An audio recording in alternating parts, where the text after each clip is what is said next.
Singapore. Famed throughout Asia for its order and calm efficiency. Then, suddenly, one Saturday morning, disaster stops the entire country in its tracks. A 6-story hotel crashes to the ground in under 60 seconds. 33 people die, and 17 more are buried alive, trapped beneath thousands of tons of steel, glass, and concrete. It's the worst collapse in the country's history, and it leaves investigators baffled.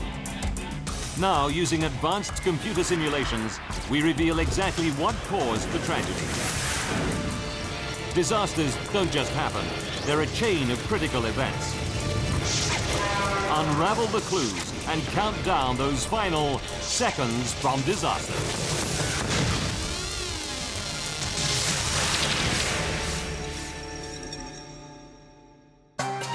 Asia. Singapore. Over 4 million people live crammed in a country the size of New York City. It's a dynamic, vibrant place that attracts people from all over the region and beyond, striving to make a better life for themselves in this English-speaking island of opportunity. Downtown, tower blocks soar into the sky as architects struggle to maximize the limited space. Much of it land reclaimed from swamp and sea.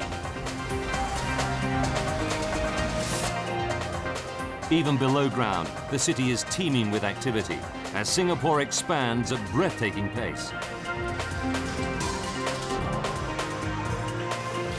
Giant tunnels are bored by teams of engineers from all over the world, working on a new subway system that will connect the high-rise area with older and less prosperous districts like this one, Little India. 6 kilometers from downtown, this area is home to the manual laborers who support the booming economy. Here on Owen Road stands the Hotel New World, built in 1971. The building is unremarkable. 36 reinforced concrete columns supporting 6 concrete floors. There's a car park in the basement. The local branch of a bank takes up the ground floor. Above that is a popular nightclub. And a budget hotel occupies the rest of the building. As is usual in this hot climate, air conditioning units and water tanks are installed on the roof. At over 24 meters, it's small by Singapore standards, but one of the tallest buildings in Little India. The building has led an untroubled life, apart from one serious incident. In 1975, when a gas leak poisoned 35 people. Everybody made a full recovery, and the building was given a clean bill of health. March 14th, 1986, 11 years later. It's a Friday night, and as usual, Madame Lily Teo, the nightclub hostess, sets up the first floor bar in preparation for a busy evening, expecting the usual mix of businessmen and couples who visit her club.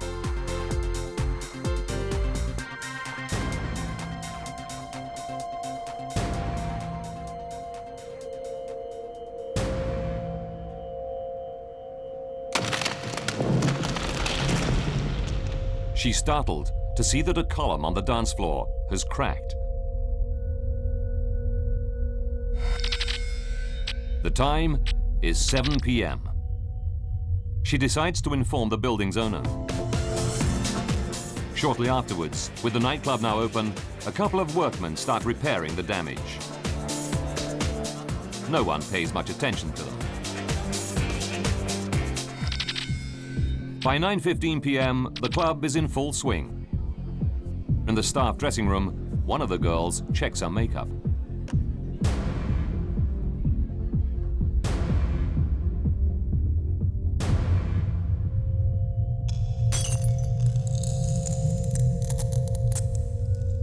In Singapore, like most countries around the world, a broken mirror is a symbol of bad luck. But it's the end of the working week, and everyone in the nightclub is too busy having a good time to worry about silly superstitions.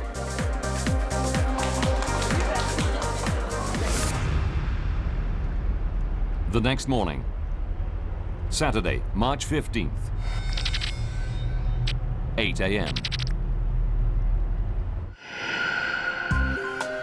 Cheong Cheng Guan, assistant manager of the ground floor bank, walks through the park with his childhood sweetheart.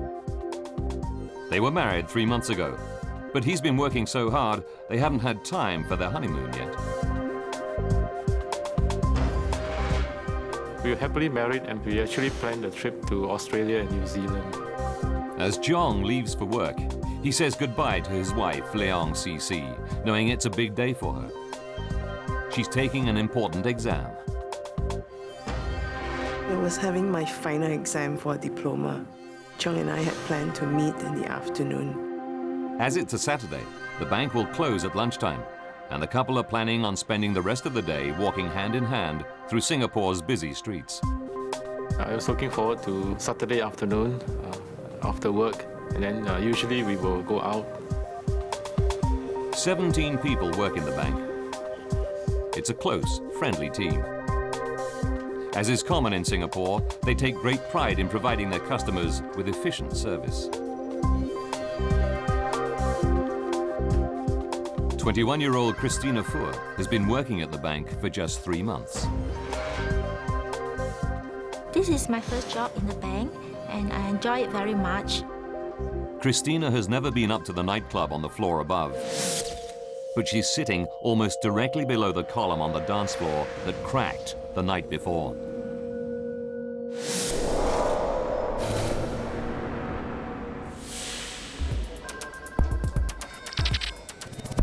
(10:10 a.m.) A customer comes into the bank. She's out of breath, saying there's a problem in the basement car park. Debris is falling down. The customer told us that the bank is going to collapse. Cheong stays in the bank whilst Christina and a colleague rush down to the basement to investigate.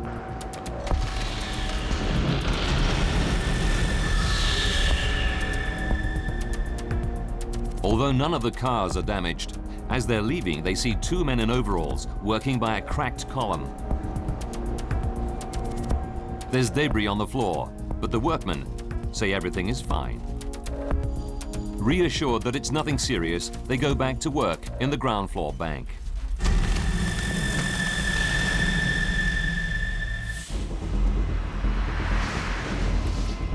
Two floors above, in the hotel reception, staff see cracks and fissures spreading across the wall. But down below, Cheong and Christina are unaware of any further problems.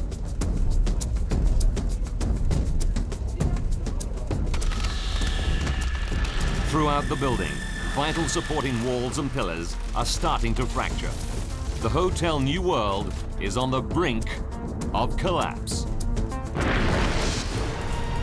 Something extraordinary is happening within an unremarkable building in Singapore's Little India. Cracks are spreading throughout the walls and supporting columns. But in the bank on the ground floor, assistant manager Cheong is oblivious. He's wondering how his wife Cece has done in her exam. I wanted to see how she fared during the exam. It's 11:22 a.m. Further back, Christina is finishing off the week's work when she's startled by a sound. It's falling debris. I actually did not know what's happening. And now she starts to feel vibrations all around her. We can feel the floor is shaking. 11:26 a.m. Now the whole building is starting to shake uncontrollably. Pillars are cracking. Walls are giving way.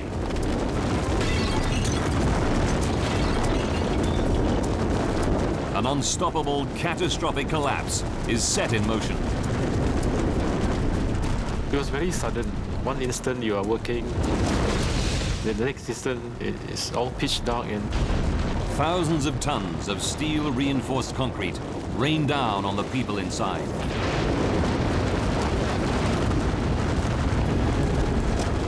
In one terrifying minute, the Hotel New World suffers total structural failure.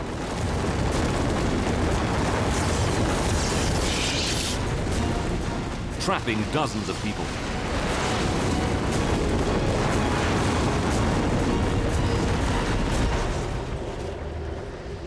What was once a local landmark and a place of work is now just a huge mound of rubble, surrounded by an enormous cloud of dust, visible for kilometers around.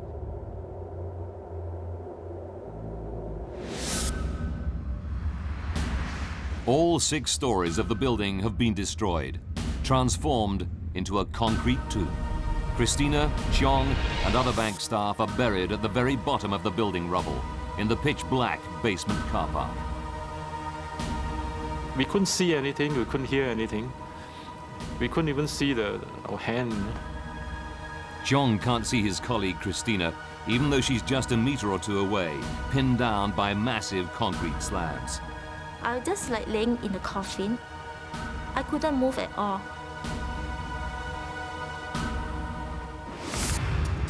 Back on the surface, it's a scene of total devastation. News crews film local people frantically clambering onto the wreckage. They furiously manhandle rubble, desperately searching for any survivors.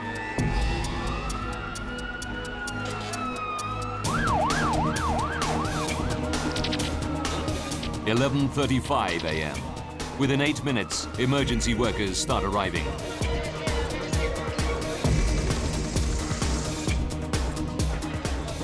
Singapore's top military medic, Dr. Lim Meng Kin, rushes to help. He's stunned by the scale of this unprecedented catastrophe. This is the biggest disaster since World War II. The terrible news is spreading to grief-stricken relatives who mingle amongst the crowds of stunned onlookers. It's a scene of total bewilderment and rising dread. Around noon, over half an hour into the disaster, Cheong's wife, Cici, arrives and realizes that her husband is buried somewhere inside the mountain of rubble. She has no way of knowing whether he's dead or alive. She finds her uncle, who happens to be a structural engineer, but he can offer her no real comfort. I remember asking him, what are the chances of Cheong surviving in such a collapse? He told me we should just hope for the best. About 10 meters from Cici, below the rubble, her husband Cheong is fighting off the panic.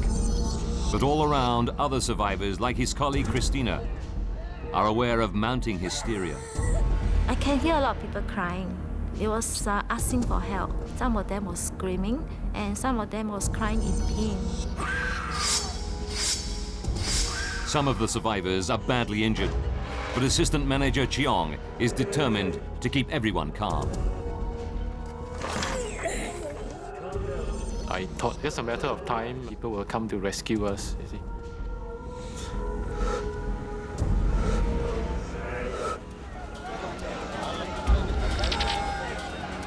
"12:30 p.m. About 1 hour after the collapse, back on the surface, there's good news. The rescue teams find a survivor, a tourist, who is staying on the top floors of the hotel. Shortly afterwards, they haul a second survivor, a local shopkeeper, from the hotel debris.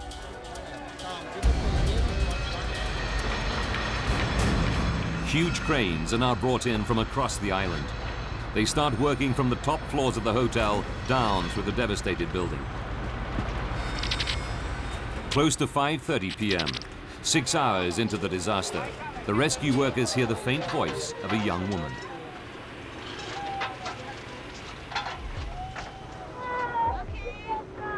Okay, you don't cry. Everyone is helping you, Helen. You just keep calm, okay? The young woman's name is Oi Ling. She was working in the hotel reception on the 3rd floor. She's just 19 years old. Her right leg is trapped under a huge concrete slab. Dr. Lim is horrified, knowing that if they simply pull her from the rubble, she may go into shock. The act of freeing her leg and allowing her blood to start flowing again could release deadly toxins from the wound into the rest of her body, killing her. The condition is called crush syndrome. It's impossible for Dr. Lim to know for sure whether Oi Ling's leg is crushed, so he takes the only decision he can, to amputate the leg right on the spot. It's a tough call. As the medical team sterilize their instruments, the rescue workers continue working feverishly to free the young woman. They know their desperate efforts may end in tragedy. But suddenly, they find they can move the slab a few centimeters. They haul Oi Ling from the rubble. Dr. Lim swoops on her and examines the leg, worried that toxins will now be flooding into her body. But his fears are unfounded. The wonder of it was when we looked at the leg, it was undamaged, you know. Oi Ling's foot was trapped under the concrete slab by a pile of telephone directories. It's a minor triumph on a day of deep sorrow.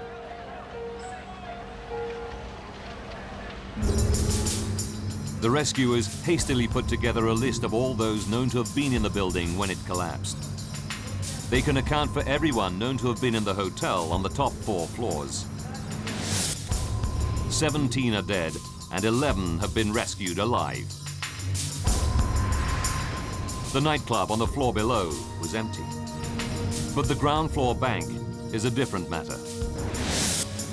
Their list reveals that up to 20 people, including Chong and Christina, were working there when the building collapsed and will be buried at the very bottom of the rubble.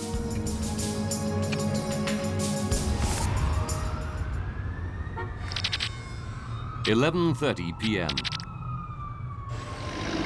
12 hours after the disaster, the rescue teams are working through the night trying to reach the bank.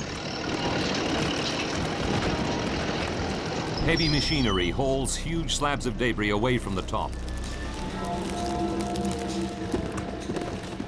But the rubble is very unstable and shifts dangerously.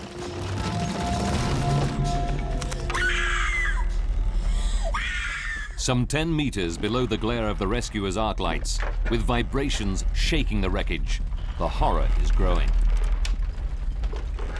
The survivors are trapped in a dark tomb under 6,000 tons of concrete and steel. Assistant Manager Cheong is just within reach of one of his bank colleagues, who's lying injured nearby, crushed by a beam. He tries desperately to push the beam away, but it's too heavy. I felt very helpless. Your colleague is here, dying, and then you can't do anything at all. That was bad. Cheong realizes his efforts are in vain. I could smell the stench of death. It's very sad. Your own colleague you have been working for so many years with, and all of a sudden he's gone. The crushed masonry is preventing the circulation of air. Oxygen is beginning to run out.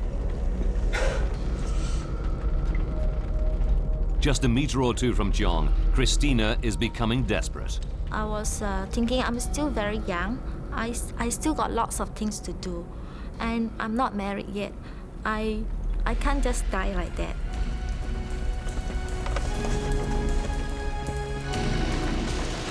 Back on the surface, the rescuers still have 10 meters of rubble to dig through. At this rate, it'll take days to reach Cheong and Christina. With the oxygen getting thinner, this is time they just don't have.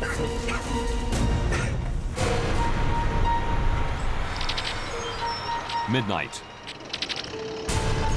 Half a day has passed since the collapse of Singapore's Hotel New World building. Only 11 people have been pulled alive from the rubble. Christina and Cheong are trapped deep in the basement car park.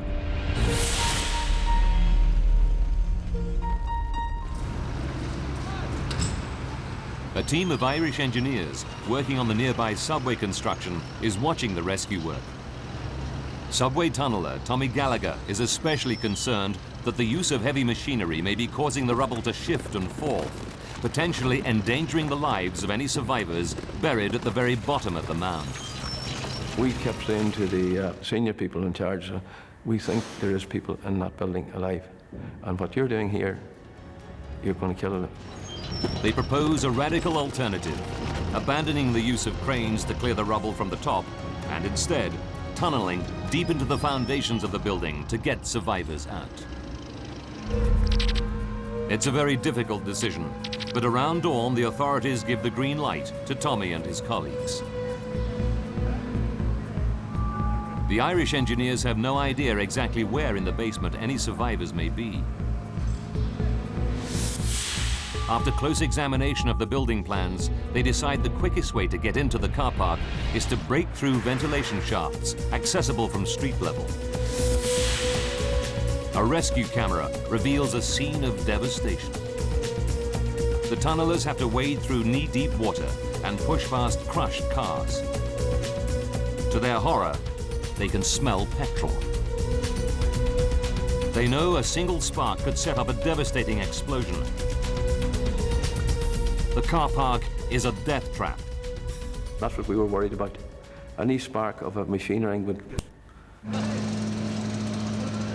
The subway engineers have an agonizing wait whilst the water and petrol are pumped out.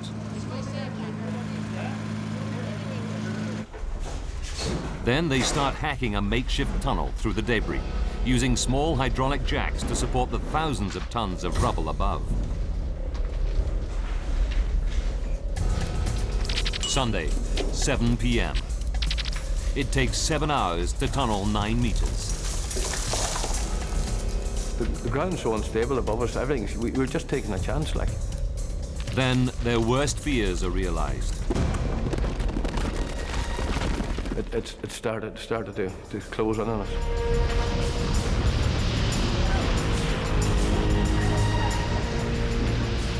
The tunnel caves in. Tommy and his mates scramble out moments before the roof collapses. Their path is totally blocked.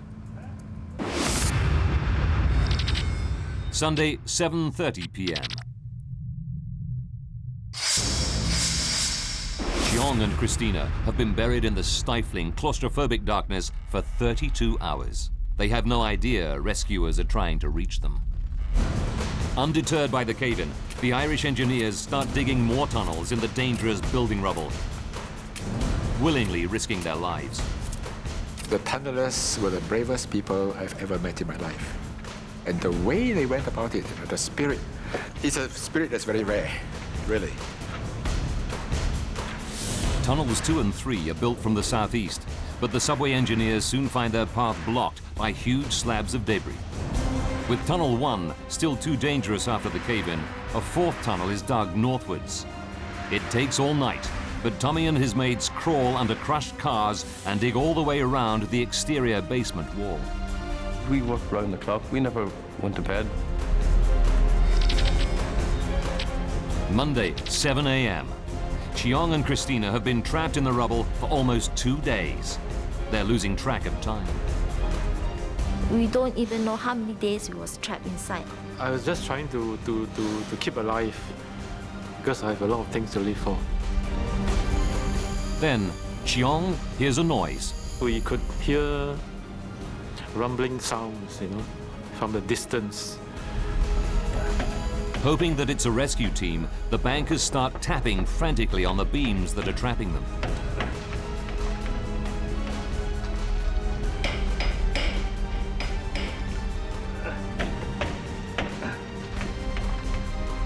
Hello? I'm here. Down here!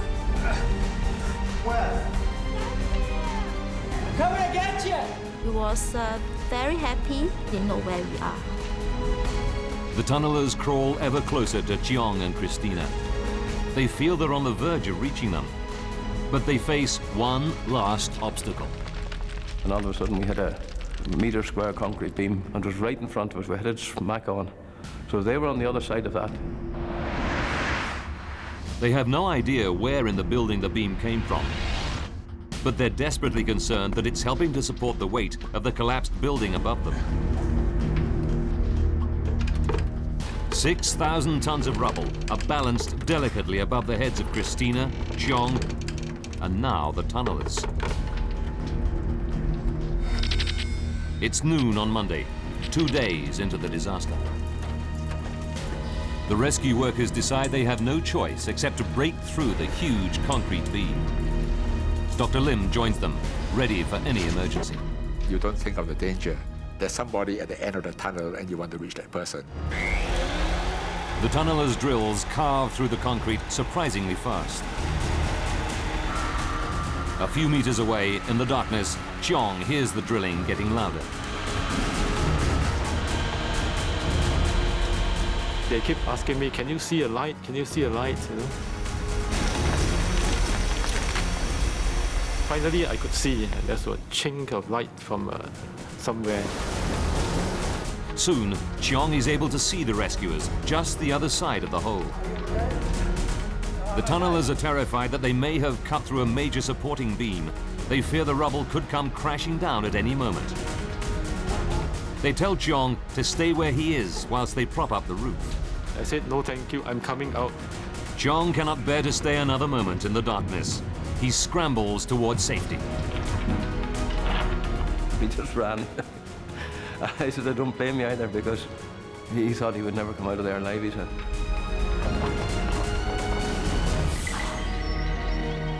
After 2 days, buried alive, Cheong is able to walk out into the daylight with just a few scratches. That was really a miracle. Christina is buried deeper in the rubble. It takes another 7 hours to rescue her.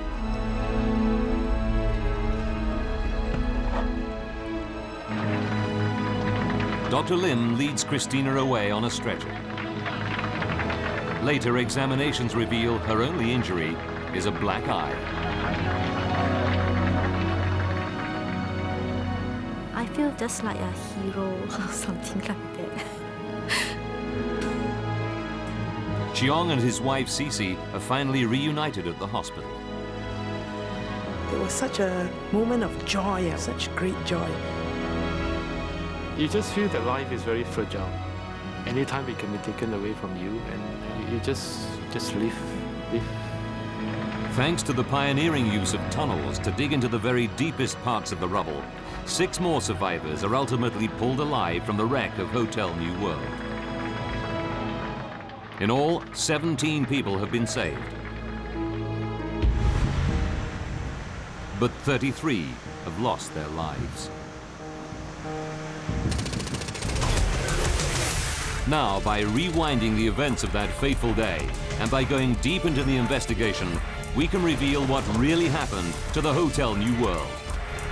Advanced computer simulation will take us where no camera can go, into the heart of the disaster zone.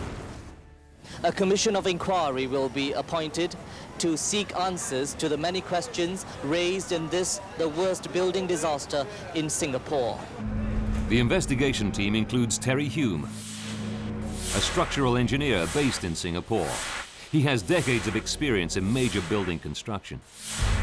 Hume visits the site within hours of the collapse and is shocked by what he sees. The first impression was that the whole collapse must have been very rapid, and the whole building must have collapsed at the same time. It was clearly something unusual. In a city like Singapore, it's everyone's worst nightmare. Similar buildings are everywhere, and much taller structures soar skywards all across the island. The investigators need to find out why the Hotel New World collapsed, and fast.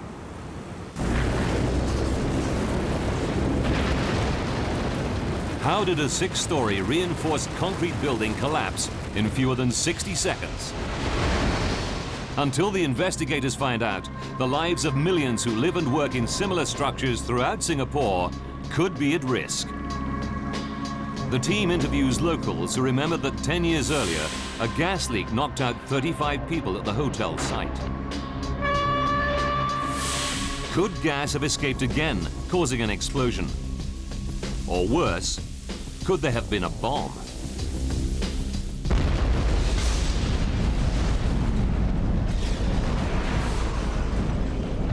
It's investigator Terry Hume's first hunch. He knows that explosions leave telltale signs, what the experts call a distinctive signature. The immediate effect of the explosion is normally to certainly blow out the windows. possibly blow out the sidewall. You would see some sort of evidence of this explosion blowing the debris out or windows shattered.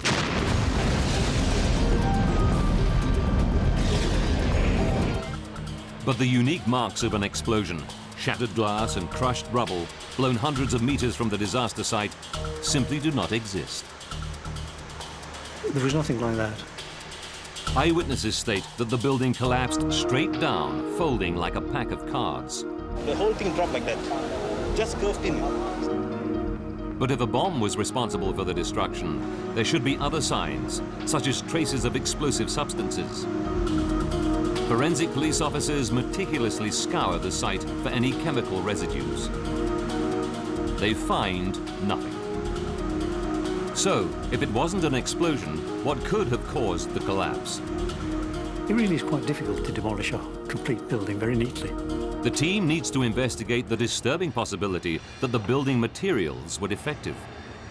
This is the wall here. They interview the Irish tunnellers and learn that some of the concrete was so soft, their drills went through it like butter.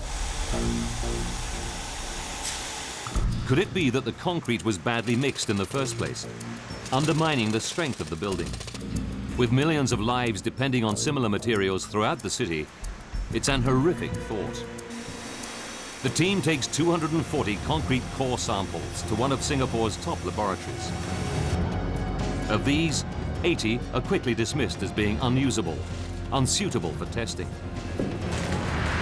The scientists examine the remaining 160 cores to see whether the correct ratio of sand, stones, and cement was used. Then they perform concrete strength tests on them.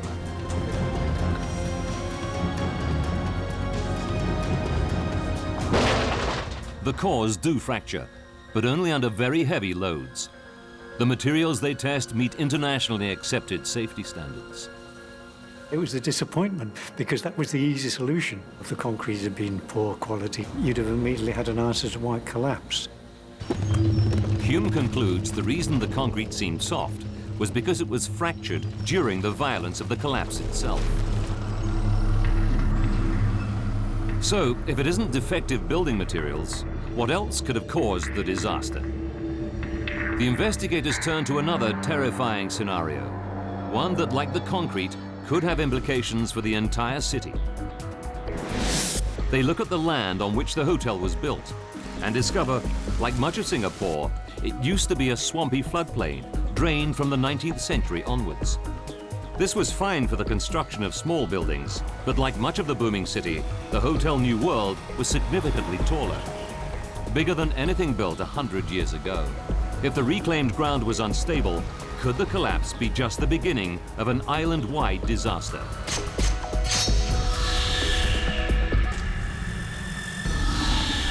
The first step is for the investigators to examine the surviving basement walls. If the foundations had moved in the unstable ground, these should show evidence of catastrophic cracks. Intriguingly, they find nothing.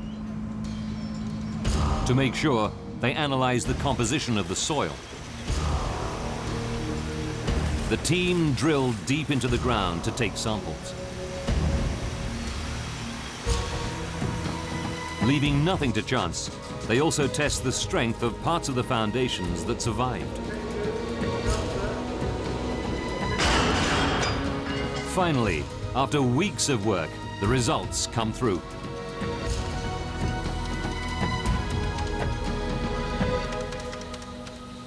Although there was evidence of some small ground movements, the team is forced to conclude that it was not enough to have brought down the building. It became clear that there hadn't been a failure in the foundations. They were quite reasonably well constructed. With yet another avenue closed, the team turned their gaze even further underground.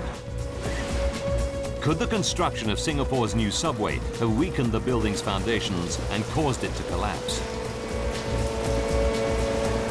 When you build an underground railway in any town, anything that goes wrong is immediately laid to the blame of the underground railway. Could the subway tunnellers be responsible for the disaster itself? It was a bit of a kick in the teeth to us, really, yeah. The investigators quickly establish that the closer of two nearby subway tunnels is less than a kilometre away. What effect could this have had on the building?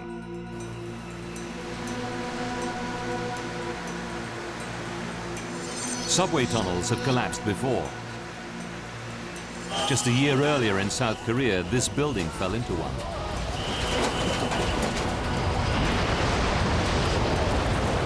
It only happened because the building was almost directly above the tunnel.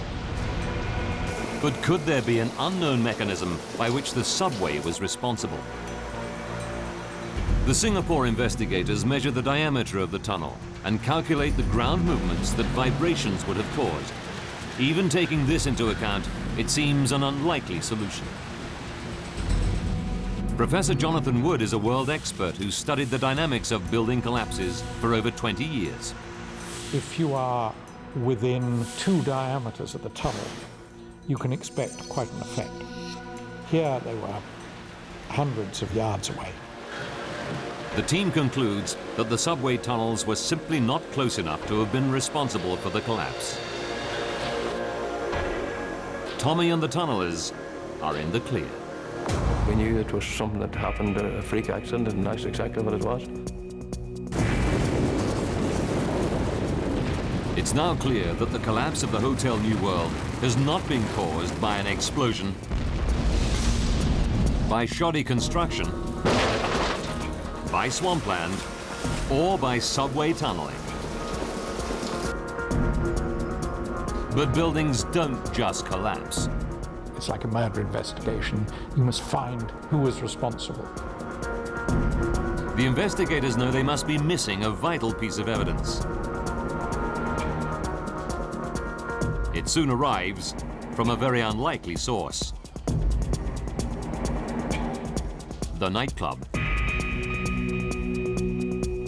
The police interview the women who were working in the first floor club the night before the collapse. The nightclub hostess tells them how, as she was setting up the bar, a pillar on the dance floor cracked. The investigators consult the building plans, which show this is column 26 out of a total of 36. They know that a failure of one supporting pillar should not have brought the entire building crashing down.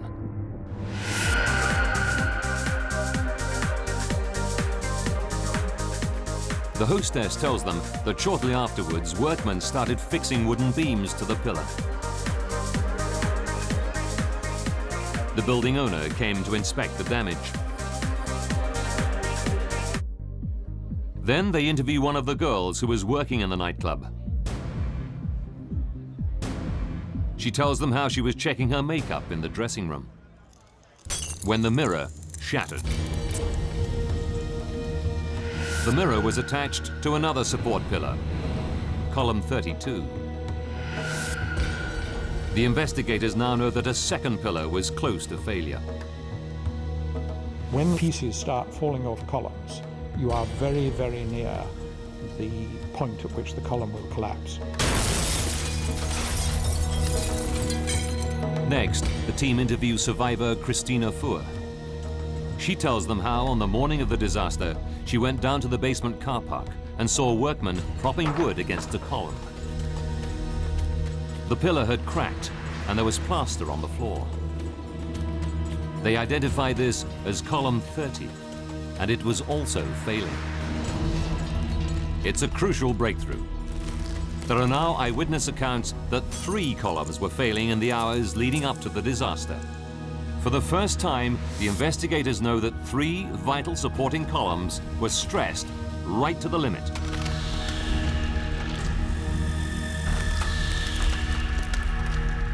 There had to be something very badly wrong with the building, but what could it be? As a last resort, the team starts looking at cutting-edge laboratory research into a little-known phenomenon that could provide the answer. When concrete is stressed to near breaking point, tiny cracks can start spreading deep within the heart of the material. Not only are these microcracks, as they're called, potentially deadly, but frighteningly, they're invisible to the naked eye. You can only see them under a microscope. It's impossible to know for sure whether the crucial supporting columns of the Hotel New World were suffering from this dangerous disease. But if microcracks are ignored, they eventually cause the surface of pillars to fracture, greatly reducing the amount of weight they can support. At this point, the building would be on the verge of collapse. If the team is correct, like woodworm eating away timber from within, microcracking would have weakened the concrete columns in the building until they were effectively rotten.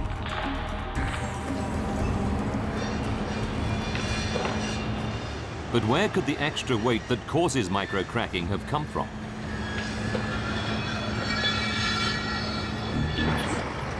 As the site is being cleared, the investigators see massively heavy objects being pulled from the rubble. They examine the blueprints to see whether these were allowed for in the original plans and make a startling discovery. During the 15 years of its lifespan, the building owner added extra loads to the Hotel New World that were not part of the original design. The team learns that in 1975, the bank built a steel-reinforced strongroom weighing 22 tons on the ground floor.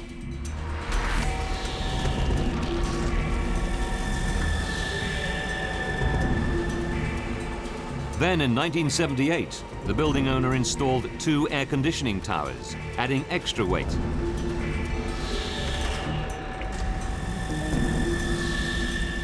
In 1982, to improve the building's lackluster appearance, workmen fixed heavy-duty ceramic glazed tiles to the exterior walls. The weight? Over 50 tons. Finally, in 1986, before the collapse, the building owner installed yet another air conditioning tower on the roof to make conditions in the sweltering Singapore heat more comfortable.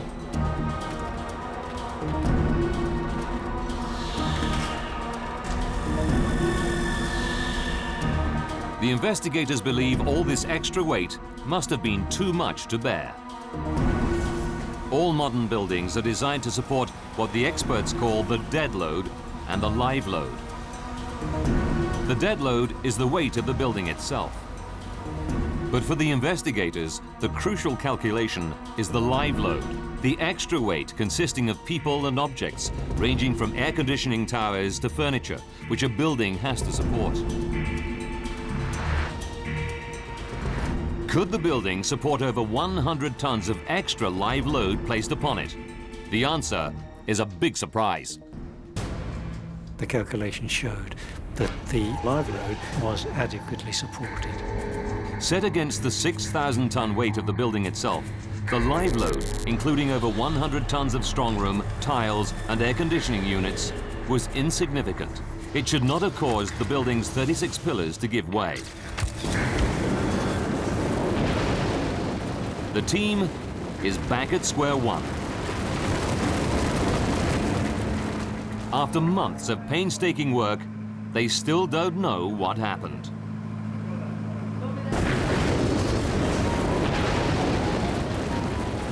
The team is certain they must have missed some vital clue that will enable them to understand why Singapore's Hotel New World collapsed. They return to the blueprints and pore over photos of the damaged columns again and again. Clutching at straws, they double-check the calculations made by the draftsman for the weight of the building itself, the dead load. What they find is a revelation, a fatal mistake that means for the entire 15 years after its construction, the building was on the verge of catastrophe. The amazing thing was, basically, this draftsman allowed for the live load, and he'd forgotten the dead load. It's an astonishing discovery, a schoolboy mistake. The calculations made by the draftsman were so badly wrong that key columns, such as 26 and 32, could not even support the weight of the building itself. Even without all the extra live load, the air conditioning units heavy-duty glazed tiles and bank strongroom. For 15 years, many of the pillars that were supporting the building had been right at the limit of their strength. The collapse was just a matter of time. All the columns were very near failure and been sitting close to the edge for 50 years. The investigators finally understand why the disaster happened. Now, by rewinding the events leading up to that fateful day, and by following the process of the extensive investigation, we can finally reveal what really happened to the Hotel New World.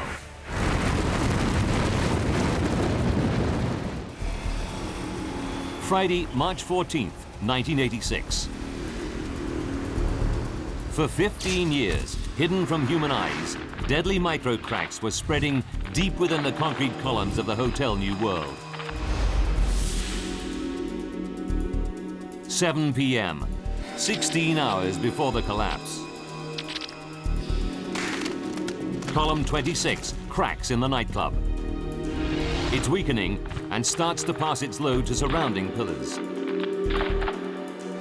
About 13 hours before disaster, column 32 can't support the extra load and starts to fracture. This causes a mirror attached to it to smash. Just over 1 hour from disaster, load from the two nightclub columns is being transferred to column 30. It starts cracking, this time in the basement car park.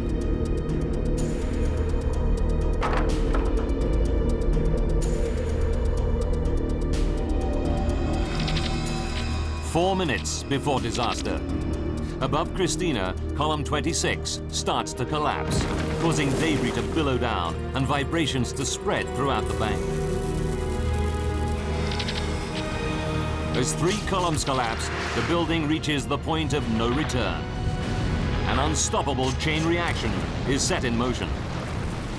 If you've got your pack of cards and all you've got to do is knock one card out and all the other cards follow suit.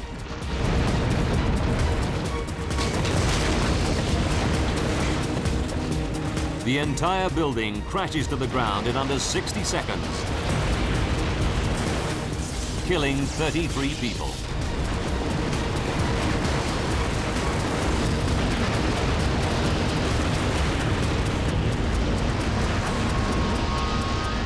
Tragically, the investigators now know there were plenty of warnings that the hotel was about to collapse. If the building owner had told the authorities that 3 columns were cracking, instead of ordering workmen to patch them up, disaster could easily have been averted. I believe any structural engineer would have immediately said that you needed to evacuate the building. 33 lives could have been saved.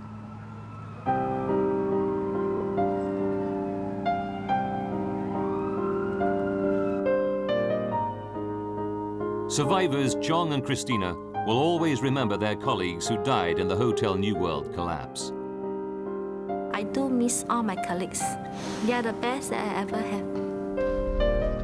But they will also never forget the courage of the subway tunnelers. It was volunteering, and they had to dig through debris which might just fall on them in any time. Without them, I would not be here. So I would like to thank them very much on this. Tommy Gallagher and the subway tunnelers were awarded one of Singapore's highest peacetime honours, the Conspicuous Gallantry Medal.